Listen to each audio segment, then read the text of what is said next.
എന്താണ് root canal എന്ന് പറഞ്ഞാൽ നമ്മുടെ പല്ലിന്റെ ഘടന നമുക്കറിയണം. റൂട്ട് കനാൽ എന്താണെന്ന് അറിയണം. നമ്മുടെ പല്ലെന്ന് വിചാരിച്ചാൽ അതിന് 2 ആവരണങ്ങളുണ്ട്. അത് ഹാർഡ് ആയിട്ടുള്ള സ്ട്രക്ചേഴ്സ്. അതായത് ഇനാമലും ഡെന്റിനും. അതിന്റെ പല്ലുകളുടെ വേരുകളിലോട്ട് വരുമ്പോൾ സിമന്റം.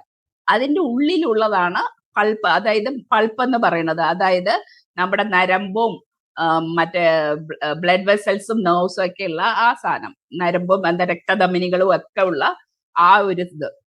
ആ പൾപ്പിന്റെ റൂട്ട് കനാലിന്റെ ഉള്ളിലുള്ളത് തന്നെയാണ് നമ്മൾ റൂട്ട് കനാൽ എന്ന് പറയുന്നത്. റൂട്ടിലുള്ള ആ പൾപ്പ് ഇതിനാണ് റൂട്ട് നമ്മൾ പറയണത്.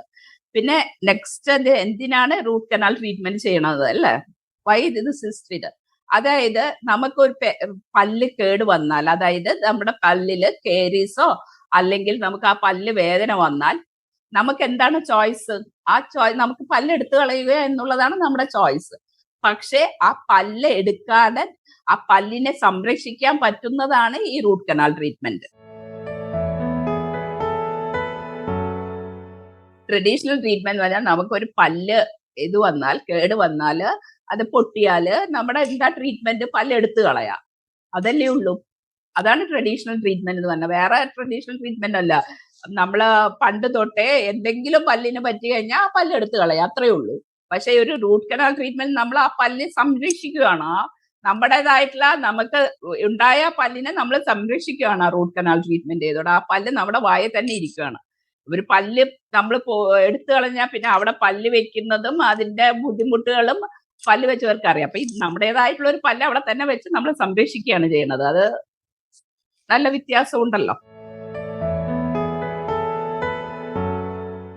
റൂട്ട് കനാൽ ട്രീറ്റ്മെന്റ് ചെയ്യേണ്ട ഒരു സമയം എന്നുള്ളത്, അത് എനിക്ക് തോന്നുന്നില്ല രോഗിയുടെ ഇതാണെന്ന്, രോഗിയുടെ ആവശ്യതയാണെന്ന് തോന്നുന്നില്ല. അതായത് ചില പല്ലുകൾ നമുക്ക് തീരെ സംരക്ഷിക്കാം, അത് എടുക്കേണ്ടി തന്നെ വരും.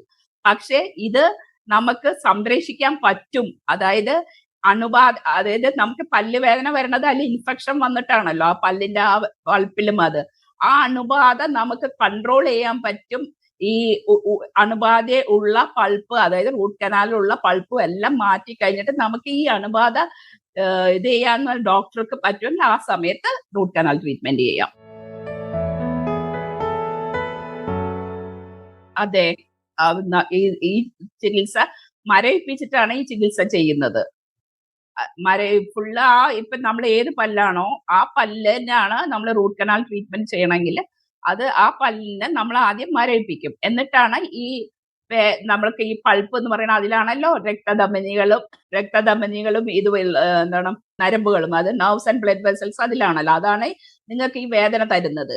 അപ്പൊ അത് കാരണം അത് നമ്മൾ ഫുള്ളി എടുത്ത് കളയാണ്. അപ്പൊ അത് എടുത്തു കളയാൻ നമ്മൾ ഇത് തന്നിട്ടാണ്, അനസ്തീഷ്യ തന്നിട്ട് മരവിപ്പിച്ചിട്ടാണ് അത് ചെയ്യുന്നത്. അപ്പൊ അത് വേദന ഉണ്ടാക്കുന്നില്ല. അതായത് ഞാനിപ്പോ നേരത്തെ പറഞ്ഞ പോലെ തന്നെ നമ്മള് ഈ അണുബാധയായിട്ട് ഇൻഫെക്റ്റഡ് പൾപ്പ് അതിനെ നമ്മൾ റിമൂവ് ചെയ്യാണ്, എടുത്തു കളയാണ്. എന്നിട്ട് നമ്മൾ ആ സ്ഥലത്ത്, അതായത് മരവിപ്പിച്ചിട്ട് നമ്മൾ ഇത് എടുത്തു കളയും. എടുത്തു കളഞ്ഞിട്ട് ആ കനാലിന്റെ അകത്ത് നമ്മൾ ഒരു കമ്പാറ്റബിൾ മെറ്റീരിയൽ, മെയിൻലി നമ്മൾ യൂസ് ചെയ്യുന്നത് ഗട്ടാപ്പേച്ചയാണ്. അത് വെച്ചിട്ട് അത് ഫില്ല് ചെയ്യാണ്, പല്ല് അടക്കിയാണ്. ആ ബയോ കമ്പാറ്റബിൾ മെറ്റീരിയലായ ഗട്ടാപ്പേച്ച അതിലിരുന്ന് ഈ പല്ലിനെ ഇപ്പൊ എടുത്തു കളയണം എന്ന് പറഞ്ഞ നിങ്ങളുടെ പല്ലിനെ എത്രയോ കാലം അത് സംരക്ഷിക്കും ഈ ട്രീറ്റ്മെന്റ്, ഈ പ്രൊസീജിയറിൽ ചെയ്തിട്ട്. കോംപ്ലിക്കേഷൻ എന്ന് പറഞ്ഞു കഴിഞ്ഞാല് ഇപ്പൊ രോഗി മരവിപ്പിച്ചിട്ടാണല്ലോ നമ്മൾ ഇത് ചെയ്യുന്നത്. അപ്പൊ മരവിപ്പ് ഒരു 1.5 hours ഇരിക്കും. അപ്പൊ ഈ പ്രൊസീജിയർ കഴിഞ്ഞ് പേഷ്യന്റ് പോയി കഴിഞ്ഞാലും അറിയാണ്ട് ചുണ്ടുകളെല്ലാം കടിക്കാനുള്ള ചാൻസ് ഉണ്ട്. പിന്നെ എല്ലാ ചികിത്സാ രീതിയെ പോലെ തന്നെ ഉള്ള കോംപ്ലിക്കേഷൻസ് അത്രയേ ഉള്ളൂ. അതായത് ഇത് കഴിഞ്ഞു കഴിഞ്ഞാൽ വേദനയോ ഒരു അസ്വസ്ഥയോ പേഷ്യന്റിന് അനുഭവപ്പെടാം, രോഗിക്ക് അനുഭവപ്പെടാം. അതായത് ഈ മരവിപ്പ് മാറുമ്പം രോഗിക്ക് വേദനയും അസ്വസ്ഥയും അനുഭവം. കോംപ്ലിക്കേഷൻ ആയിട്ട് അത്രയേ ഉള്ളൂ. പിന്നെ ശരിക്ക് ഈ ഗട്ടപ്പച്ച കോണ് ഫുള്ളി വെച്ച് അടച്ചിട്ടില്ലെങ്കിൽ പിന്നെയും റീഇൻഫെക്ഷൻ വരാനുള്ള ചാൻസ് ഉണ്ട്, ഫുള്ളി ക്ലോസ്ഡ് അല്ലെങ്കിൽ. ചികിത്സ കഴിഞ്ഞ ഉടനെ ഈ പറഞ്ഞത് തന്നെ മരവിപ്പ് ചിലപ്പോ ഉണ്ടാവും. അപ്പൊ ചുണ്ടോ കവിളോ കടിച്ചു കളയരുത്. ബിക്കോസ് അത് മരവിച്ചിരിക്കുകയാണ്. അപ്പൊ നമ്മൾ അറിയൂല അത് കടിക്കണത്. പിന്നെ കടിച്ച് അത് മുറിവാകുമ്പോഴാണ് നമ്മൾ അറിയുന്നത്. നമ്മൾ എപ്പോഴും ഈ പല്ല് റൂട്ട് കനാൽ ട്രീറ്റ്മെന്റ് നമ്മൾ ചെയ്യുന്നത് പൊട്ടിപ്പോയ പല്ലുകള്, വേദനയുള്ള പല്ലുകള്, അപ്പം ആ പല്ലുകൾക്കൊന്നും ബലം ഉണ്ടാവില്ല. അതായത് അതിന്റെ ഉള്ളിൽ നിന്ന് നമ്മൾ പൾപ്പ് എടുത്തു കളഞ്ഞു. അപ്പൊ അതുകൊണ്ട് ബലം ഉണ്ടാവില്ല.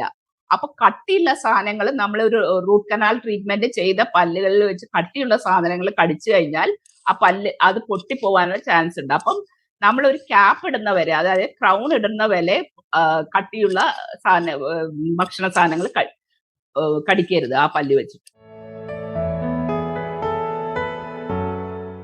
എന്തായാലും വെക്കേണ്ടി വരും. അതായത് ഞാൻ പറഞ്ഞില്ലേ, അധികം നമ്മൾ ഈ പല്ല് ട്രീറ്റ്മെന്റ് ചെയ്യണത് പൊട്ടിപ്പോയതോ അല്ലെങ്കിൽ എന്തെങ്കിലും മ്യൂട്ടിലേറ്റഡ് ആയിട്ടുള്ള ടീത്തിനായിരിക്കും. അപ്പൊ അതിന് നമ്മൾ ഇതിന്റെ അകത്തേക്ക് വെച്ച കട്ടപ്പ വെച്ച കോൺ വെച്ചിട്ടാണ് ആ ടൂത്ത് പിന്നെ ഇരിക്കുന്നത്. അപ്പം പേഷ്യന്റിന് എപ്പോഴും കട്ടിയില്ലാത്ത സാധനങ്ങൾ കടിക്കാണ്ടിരിക്കാൻ പറ്റില്ലല്ലോ, പിന്നെ യൂസ് ചെയ്യണമല്ലോ. അപ്പൊ എന്തായാലും ക്യാപ്പോ ക്രൗണോ ഇടേണ്ടി വരും.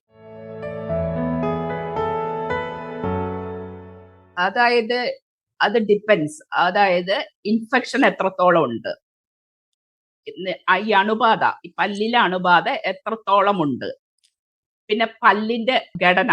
ചില പല്ലുകള് ഒരു കനാലിൽ നിന്ന് നമ്മൾ വെച്ചിട്ട് നോക്കുമ്പോൾ 2-3 കനാലൊക്കെ ഉണ്ടാവും.